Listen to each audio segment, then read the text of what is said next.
Bonjour à toutes et à tous, je suis ravie de vous accueillir sur la chaîne YouTube En mode naturo. Je suis Maude Gabrielle, naturopathe formée en phytothérapie et micronutrition. Je suis en compagnie de Florence Salic pour cette nouvelle vidéo. Bonjour Florence. Bonjour Maud. Bonjour Florence, merci d'avoir accepté mon invitation. Merci de m'avoir invitée. C'est Avec un grand honneur. plaisir. On va partager. Donc, Florence est docteur en pharmacie et naturopathe et c'est un témoignage que Florence va partager avec nous. Florence a été confrontée à une leucémie et voilà, je tenais vraiment à ce qu'elle raconte son parcours et en nous partageant les outils qui l'ont permis de mieux supporter les traitements allopathiques, voire d'en potentialiser les effets. Évidemment, voilà, j'apporte cette précision que tout ce qui sera échangé dans cette vidéo ne se substitue certainement pas aux conseils ni aux traitements médicaux. Voilà, ça me semblait quand même assez voilà, important d'apporter cette précision. Florence, tu es d'accord avec ça? C'est vraiment Ouais, tout à fait. important Oui, de... Voilà. Bon, après, évidemment, toi, voilà, ce que tu as mis en place, tu t'es vraiment appuyé sur ta formation quand même de docteur en pharmacie et puis tes recherches médicales. Mais bon, voilà, c'est pas des conseils voilà, qu'on va proposer qui sortent de nulle part et certainement pas des appliquer à l'aveugle. Donc, c'est plutôt voilà, dans un but d'accompagnement des traitements proposés par les oncologues. Florence, si tu es d'accord, je propose que tu te présentes et puis après de raconter un petit peu ton parcours si ça te convient. tout à fait. Donc, je suis docteur en pharmacie et je suis également naturopathe. Donc, la formation en naturopathie, je l'ai fait assez tardivement en 2013 euh, parce qu'il me semblait que c'était un bon complément à la pharmacie, aux questions qu'on pouvait rencontrer au comptoir de la part des clients, des patients. Euh, donc en fait, finalement, tout était assez tranquille dans ma vie jusqu'en 2013, euh, jusqu'en 2017, pardon, où là, j'ai eu une grande fatigue, vraiment un épuisement. Et les analyses ont révélé que c'était une myélodysplasie qui allait se transformer très, très rapidement en leucémie foudroyante, en leucémie myéloïde aiguë, qui est une des leucémies les plus graves. Donc, il y avait pas mal d'anomalies chromosomiques. J'étais évidemment suivie par un hématologue, d'abord à Vannes, ensuite sur Rennes. Et donc là, on m'a dit, il faut, votre seule chance de survie, c'est la greffe de moelle osseuse. Mais auparavant, il faut également faire des chimiothérapies pour éradiquer les cellules malades et, et vous mettre en état de semi-rémission pour que la greffe puisse être possible. Donc là, c'était vraiment le coup de massue parce que je n'imaginais pas ça une seule seconde. J'avais un mode de vie qui était relativement sain. Euh, et donc là, je me suis dit, voilà, il faut vraiment que je mette toutes les chances de mon côté. Euh, de par mes connaissances médicales, je savais que mon pronostic n'était pas bon. Déjà, de toute façon, l'oncologue ne m'avait pas caché que la greffe n'allait peut-être pas être possible s'il y avait trop de blastes dans le sang. Et donc, je me suis dit, voilà. Et en même temps, j'avais vraiment dans ma tête, je me disais, c'est pas possible, ma vie ne peut pas s'arrêter là. J'ai pas fait tout ce que j'avais à faire. Pour moi, c'était comme si vraiment, j'étais pas allée au bout de ma vie. Il fallait vraiment que ça continue. Donc là, j'ai eu plusieurs hospitalisations avec des chimiothérapies très agressives qui m'ont mis en aplasie. Et j'ai été en chambre stérile pendant environ 6 mois en tout. Mais dans les périodes où je n'étais pas en aplasie, je n'étais pas en chambre stérile. J'étais toujours hospitalisée, mais pas dans le secteur stérile. Et du coup, c'était beaucoup plus facile pour moi d'avoir accès au traitement, au traitement naturel qui me permettait de mieux supporter la chimiothérapie. En fait, j'ai utilisé l'homéopathie, d'une part. J'ai beaucoup utilisé des protecteurs hépatiques. Euh, et parce que la chimiothérapie au niveau hépatique était vraiment très, très toxique, hein, au niveau rénal aussi. Et voilà, donc ça m'a permis d'à peu près euh, supporter les protocoles, hein, et j'ai pu être greffée, en fait. J'ai pu être greffée. Donc là, je ne dirai jamais assez merci à mon donneur, que je ne connaîtrai jamais, parce que les dons sont anonymes. C'était un Américain. J'ai juste su qu'il avait 22 ans. Euh, donc, j'ai su sa taille, son poids et son groupe sanguin. Parce qu'avec une greffe, on change de groupe sanguin. Et voilà, donc la greffe s'est bien passée, mais j'en suis ressortie vraiment épuisée. Euh,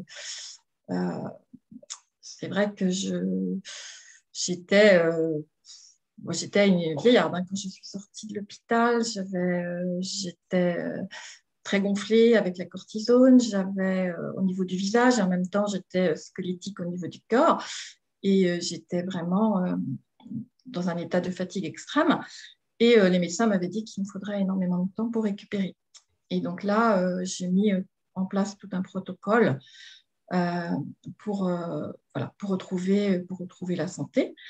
Et en un an, j'avais retrouvé une bonne forme, hein, et j'ai pu retravailler après et retrouver une vie quasi normale. Donc là, je dis vraiment merci à tous, c'est-à-dire que euh, merci à la greffe, hein, mais surtout merci à mon donneur. Merci au traitement classique aussi, hein, parce que je pense que sans la chimiothérapie, je ne serais pas là. Et merci au traitement alternatif, parce que je ne serais probablement pas là non plus.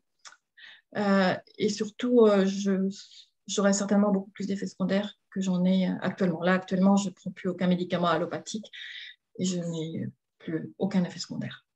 Merci beaucoup, Florence. Et donc, quand tu as vraiment reçu le diagnostic, voilà, tu peux, avec le recul, dire que c'est quand même ton caractère proactif qui t'a permis de mettre toutes les chances de ton côté. C'est Voilà. psychologique a fait pour beaucoup. Alors, en fait, oui, je me suis dit qu'en fait, que j'allais être bon, aux statistiques, c'était à peu près 2 chances sur 10 de m'en sortir, hein. Et je me suis dit, je vais vraiment mettre toutes les chances de mon côté pour être dans ces statistiques-là. Et, euh, et donc, quelque part, la chance que j'avais, c'était que euh, de par mes études de pharmacie, de mon expérience, même de étudier au comptoir de patients atteints de cancer, je connaissais les effets secondaires de la chimio, je connaissais un peu les protocoles, et je connaissais aussi les traitements alternatifs qu'on pouvait mettre en place pour mieux supporter. Donc, tu avais voilà, quelques outils en tout cas à investiguer, mais du moins tu savais qu'il y avait au moins des choses à tenter, quoi. Enfin, voilà, on n'est jamais sûr du résultat. Voilà, c'était pas vraiment voilà, la douche qui t'arrivait et puis dessus, et puis voilà, où tu étais, voilà, tu savais qu'il y avait quand même des choses à mettre en place. Après, évidemment, on n'est jamais sûr du résultat, mais en tout cas, grâce à tes connaissances, tu avais déjà eu écho de parcours. D'accord. Et puis, vas-y, je t'ai coupé. Oui, j'ai vraiment voulu aussi être vraiment actrice de mon traitement, c'est-à-dire que j'ai toujours réclamé mes comptes rendus médicaux, mes résultats d'analyse, enfin voilà. J'ai toujours essayé de dialoguer avec l'oncologue pour vraiment savoir ce qui se passait dans mon corps, parce que bon, il y a des choses que je savais, il y a des choses que je ne savais pas, hein, et je pense que c'est important pour les personnes qui, euh, qui sont comme moi, enfin, qui doivent subir des traitements lourds et qui ont des maladies graves comme des cancers, de savoir un peu ce qui se passe en fait. Et je pense aussi qu'il ne faut pas hésiter à poser des questions, hein. On peut parfois être mal reçu, il faut parfois insister. Il y a la façon de sélection. De toute façon, la personne, le dossier médical de la personne lui appartient, on a le droit à avoir les informations qui nous concernent. Donc pour moi, ça c'est... Rester proactif, quoi, vraiment. Voilà, tout à fait. Et justement, ce dialogue avec l'oncologue, comment ça s'est passé? Est-ce qu'il a apparemment plus ou moins bien reçu certaines questions ou est-ce que tu lui as dit que tu prenais de la phyto pour justement mieux supporter le traitement ou... Alors là, effectivement, c'était très, très compliqué. D'abord, je me suis adressée à lui en tant que pharmacienne et non pas en tant que naturopathe, parce que en fait, je sentais vraiment enfin, déjà, il n'était pas du tout favorable hein, au traitement alternatif et il ne les connaissait pas. Oui, c'est peut-être ça aussi. Hein.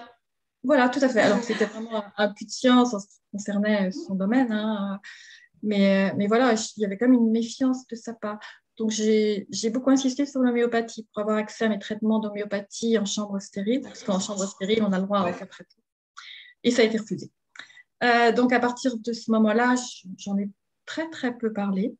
Par contre, après la greffe, j'en ai parlé avec lui, parce qu'il voyait que ça allait bien, que ça allait de mieux en mieux, que je reprenais du poids, que mes enzymes hépatiques redevenaient normales, qu'au niveau j'avais plus de diarrhée ni de constipation, enfin, au niveau du microbiote, par exemple. Donc là, je vais parler probiotiques, je vais parler chardon-marie, desmodium. Et, euh, et là, je pense qu'il a commencé à entendre un petit peu mon discours. En tout cas, c'était... Voilà, il y a des choses que j'ai pu aborder tout doucement, mais c'était vraiment 6 mois après la greffe, on va dire.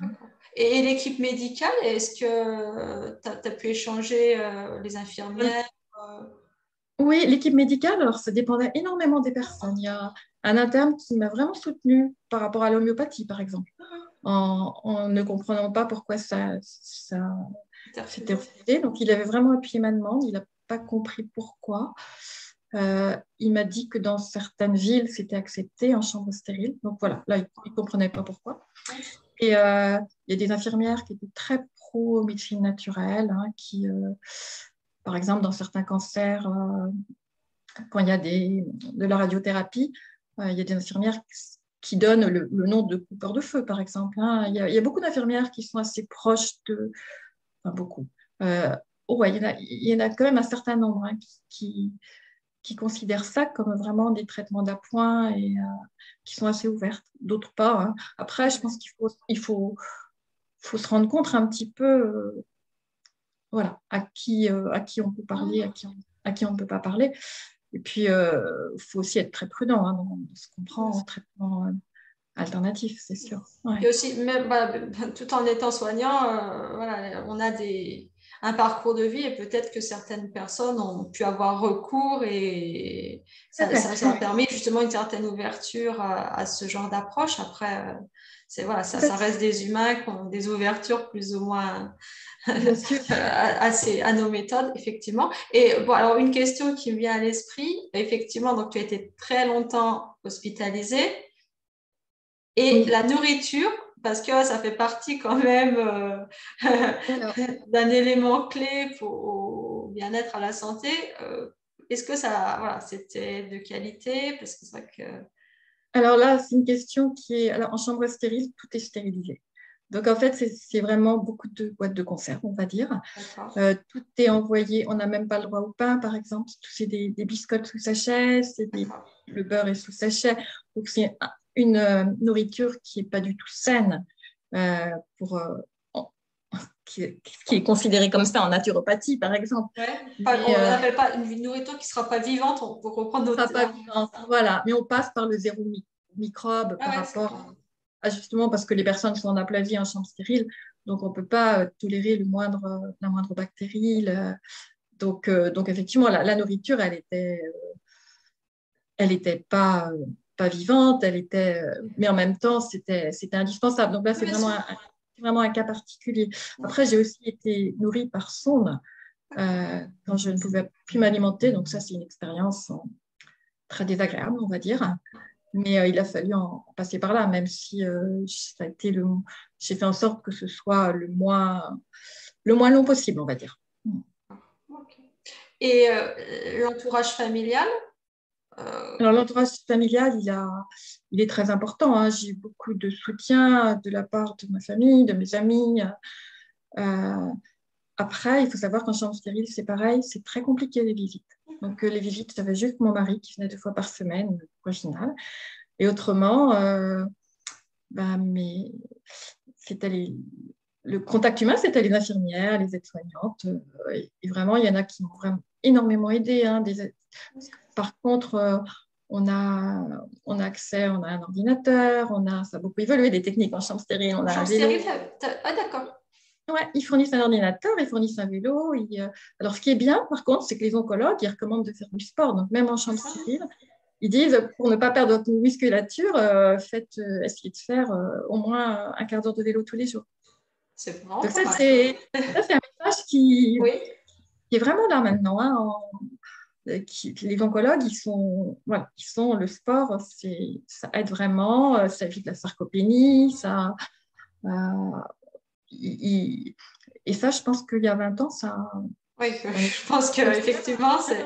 Bon, alors, dans 20 ans, peut-être qu'ils seront plus ouverts à la phyto, à la lipo, tout à à la fait. Ouais. naturopathie. Donc, on fera une prochaine vidéo dans 20 ans si tu fais une enquête pour savoir comment ça a évolué. Oui, oui. Alors, parce que c'est vrai que maintenant, bah, on peut en parler. Suite à ce parcours, voilà, tu as quand même repris le travail assez rapidement. Et qu'est-ce que ça a changé pour toi, justement, dans ta vie? Il y a eu un avant, un après. Et maintenant, au niveau de ton activité professionnelle, bah, j'imagine que tu es toujours quand même un petit peu fatigué.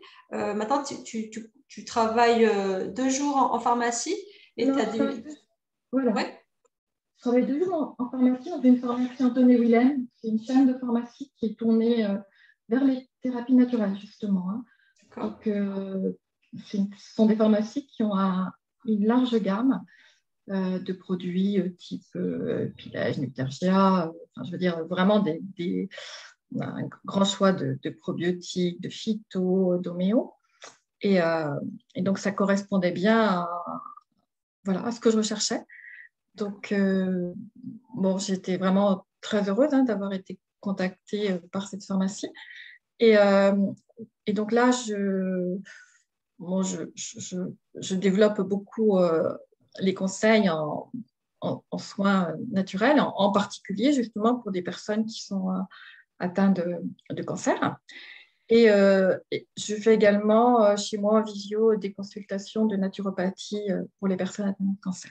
Donc, j'ai ces 2 activités-là en parallèle, on va dire. D'accord. Et en fait, tu as repris le travail. En fait, tu as eu un accord par l'oncologue ou c'est toi qui t'es senti, tu t'es dit, bon ben voilà, maintenant je reprends, cette histoire, elle est entre Oui, parenthèses. voilà, c'est ce que j'ai senti. Après, mon arrêt de travail aurait probablement pu être D'accord. prolongé, mais voilà, Et, j'ai senti puis que j'en avais besoin quelque part. Euh, Après cette leucémie, hein, je me suis dit que dans ma vie, je ferais vraiment en sorte de faire ce qui me semblait important et ce qui me semblait juste pour moi. Et peu importe la vie des autres, en fait. Qu'il fallait vraiment que je m'écoute intérieurement. Ça a été. Et puis, ce qui a changé aussi, c'est que euh, je pense être, comment dire, oui, plus heureuse maintenant qu'avant. C'est-à-dire que quand il y a des petites contrariétés, ça prend vraiment c'est que des petites contrariétés. voilà, une Ça, c'est importance toute relative. Je vais pas en faire tout un plat. d'accord. C'est-à-dire que bon, ma voiture ne démarre pas, bon, ça va m'énerver, je vais râler, mais ça ne va pas me gâcher ma journée. Tu as de Ou, l'entraînement avec le vélo qui était en chambre stérile, donc tu peux prendre le vélo. C'est ça. peut-être, ouais. Voilà. Faut toujours avoir le bon côté des choses, même si il faut Voilà, les tout à chercher pas. fait. Ouais, ouais. Et c'est vrai que je me souviens, parce qu'en chambre stérile, il n'y a pas de douche, tout est stérilisé, donc on se lave au lavabo. Enfin bon, c'est tout un D'accord. protocole. Et quand je suis rentrée chez moi, quand j'ai pris une douche, mais alors c'était Le merveilleux. bonheur. De me retrouver dans ma chambre, écouter les oiseaux, parce que j'habite dans un endroit quand même assez isolé, il y a la campagne, la mer. Oh, c'était mais fantastique, quoi. C'était un bonheur, mais incroyable. Et, euh, et effectivement, cet état de grâce, que c'était vraiment un état de grâce. J'étais épuisée, mais il y avait en même temps un bonheur qui était incroyable. en fait, quand je suis sortie de... Et cet état-là, progressivement, s'est atténué. Hein. J'ai retrouvé mon quotidien, j'ai retrouvé... mais on va dire que je le retrouve. C'est-à-dire que quand il y a des jours où, comme tout le monde, je me lève d'un mauvais pied, il y a plein de contrariétés. Mon mari, les enfants, le chien, enfin, il y a plein de choses qui ne vont pas, les clients. Mais en même temps, il y a toujours en toile de fond je sais pas, cette phrase, c'est que je pourrais ne pas être en vie actuellement. Je suis encore vivante. Et quelque part, ça a complètement changé ma vie, cette chose-là. La première chose que tu as faite en rentrant de l'hôpital? Prendre une douche. C'était ça, effectivement, c'était vraiment... tu nous as pas menti. Ouais, ouais. Bon, j'avais mon cathéter, donc je faisais attention que l'eau ne Oui, coule pas trop. d'accord. Mais voilà, et puis, oui, regarder, ouais, ouais, être dans un environnement qui n'était pas celui de l'hôpital, c'était magique, quoi. Et on parle donc que tu as mis à peu près un an pour retrouver vraiment la Oui. forme. Et donc, tu as accès voilà, à tes stratégies alimentation, phyto. Alimentation, donc, tu as optimisé les Alors, oméga 3 les oui, tout à fruits fait. et légumes, d'accord? Voilà, donc Fallait ça, renourrir ton intestin, j'imagine, qui avait été... tout à fait. Donc, pris des probiotiques, hein, j'en ai pris pendant un an, parce que D'accord. à la chimio, tout était Ah bah, le bousillé. Hein. digestif, c'est sûr que... Rien n'allait plus. J'ai pris des oméga 3, j'ai pris beaucoup de choses pour le foie, desmodium, chardonnay, complexe homéopathique. Alors au départ, je ne pouvais pas trop stimuler mon immunité, hein, parce que j'étais sous immunosuppresseur pendant 6 mois. Après, j'ai pris des choses au contraire pour restimuler mon immunité. J'ai pris de la mycothérapie, enfin, j'ai pris tout un Oui, ensemble. tu es assez calé en myco, du coup, c'est vrai que... La mycothérapie, oui, j'aime bien. On pourra mettre dans les commentaires, tu as fait justement une vidéo avec Hicham Amarty sur la mycothérapie. C'est vrai que Oui, tu es assez spécialisé dans ce domaine. et c'est un marché assez porteur en pharmacie. Il y en a de plus en plus, alors qu'il y a 10 ans, on ne voyait pas, hein, on voyait pas de thérapie. Là, de plus en plus de labos développent leurs formules et c'est vraiment très, très intéressant. Ouais, avec très, très peu d'effets secondaires, très facile à conseiller. Enfin, oui, c'est un outil que je mets pratiquement systématiquement en œuvre en cancérologie, hein, en traitement Et, complémentaire. et d'ailleurs, en plus de maintenant, il y a tellement d'activités, donc tu travailles donc 2 jours en pharmacie, tu proposes des accompagnements en visio et en plus tu vas donner une formation justement pour les professionnels qui souhaitent aussi voilà, recevoir des informations pour accompagner les personnes souffrant de cancer. Et donc pour DFM Formation, tu peux nous en dire plus? Oui, tout à fait. Donc, j'ai eu la chance d'être contactée par des femmes formation, hein, Bruno Méret et Guénel Abéguilé, euh, qui On leur fait un m'ont petit coucou d'ailleurs, tout à puisqu'on fait, les aime oui, bien. oui. Et voilà, qui m'ont demandé si j'étais OK pour faire une formation donc destinée aux professionnels de santé, naturopathes, nutritionnistes, diététiciens, kinés, infirmiers, et j'en passe, hein, préparateurs en pharmacie. Donc oui, c'est avec grand plaisir que je me suis lancée là-dedans. Donc là, je suis en train de la préparer justement hein, pour la finaliser pour le mois de juillet. Voilà, donc on peut dire que ce sera en présentiel au mois de juillet, donc à Oui, Rennes, et puis après il y aura un format e-learning au mois de septembre. À partir du mois de septembre, ce sera ça à peu près. De toute façon, on mettra les liens dans les commentaires de cette vidéo, comme ça les personnes qui souhaiteront en savoir plus, elles iront directement. On mettra aussi tes coordonnées, ou s'il y a des personnes qui souhaitent te contacter, je pense que tu leur répondras avec grand plaisir. tout à fait. Ouais. Ah, oui, tout à fait. Et voilà, pour terminer, qu'est-ce que tu pourrais donner comme conseil aux personnes qui reçoivent un diagnostic de cancer? Rester proactif, chercher des infos, dialoguer. Enfin, dis-nous, qu'est-ce que Oui, tu ben, conseilles à les personnes qui viennent pour un suivi? Qu'est-ce que tu... En fait, il y a vraiment plein de choses à mettre en œuvre, hein. Donc, surtout rester optimiste, être acteur de son traitement, ne pas hésiter à cumuler pas mal de choses. C'est-à-dire, moi, je dis toujours aux gens, accepter les traitements classiques, hein. Je ne dirais jamais à quelqu'un de stopper sa chimio ou sa radiothérapie, mais je vais leur dire qu'il y a plein de choses à mettre en place parallèlement, en parallèle, pour les aider à mieux supporter leur traitement, pour même parfois optimiser, hein, les effets de la chimio et de la radiothérapie. Il y a aussi des contre-indications, hein, Oui, c'est pour ça voilà. que c'est vraiment important de s'adresser à un professionnel, une professionnelle comme toi, docteur en pharmacie, plutôt que de lire deux, trois choses et puis en fait faire des catastrophes comme on peut constater. Donc c'est vrai que c'est vraiment intéressant de s'adresser à quelqu'un comme toi qui a vraiment ses connaissances et qui les partage généreusement.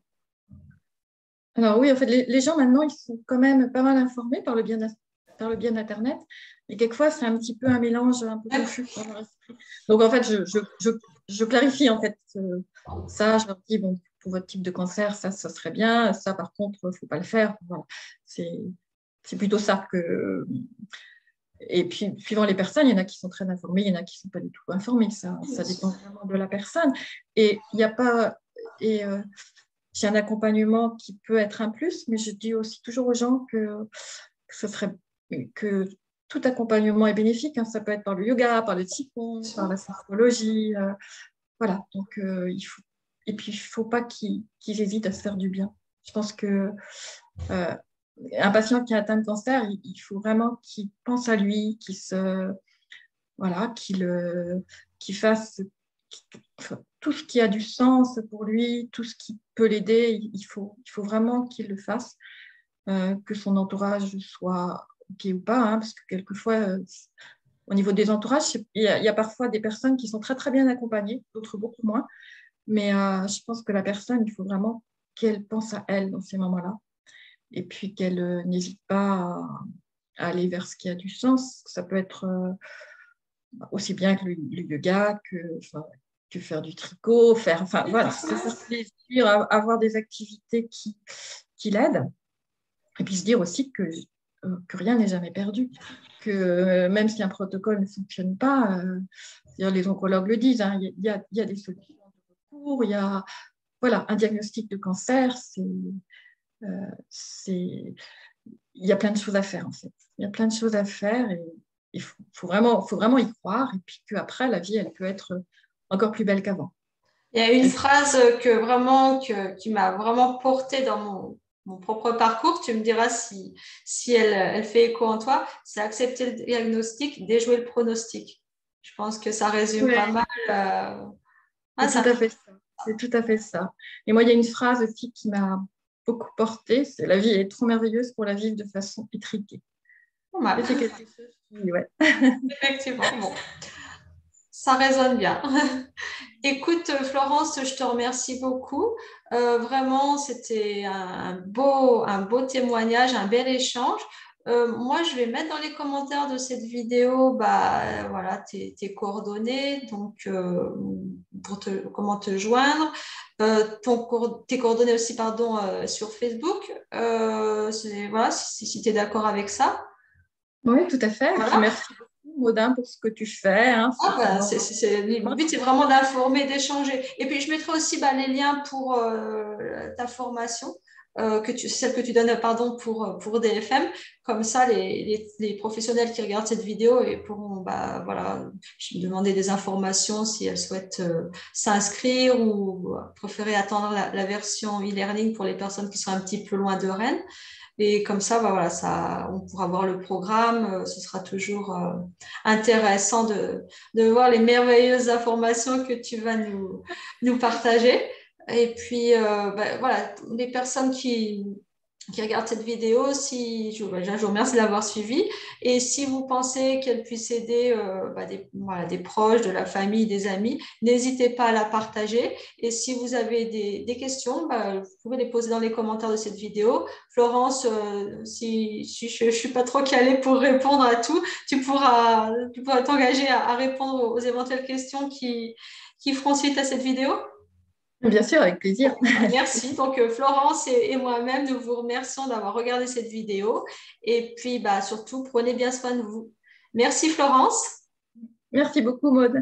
Merci à vous. Au revoir. Au revoir, Au Florence. revoir. Au revoir.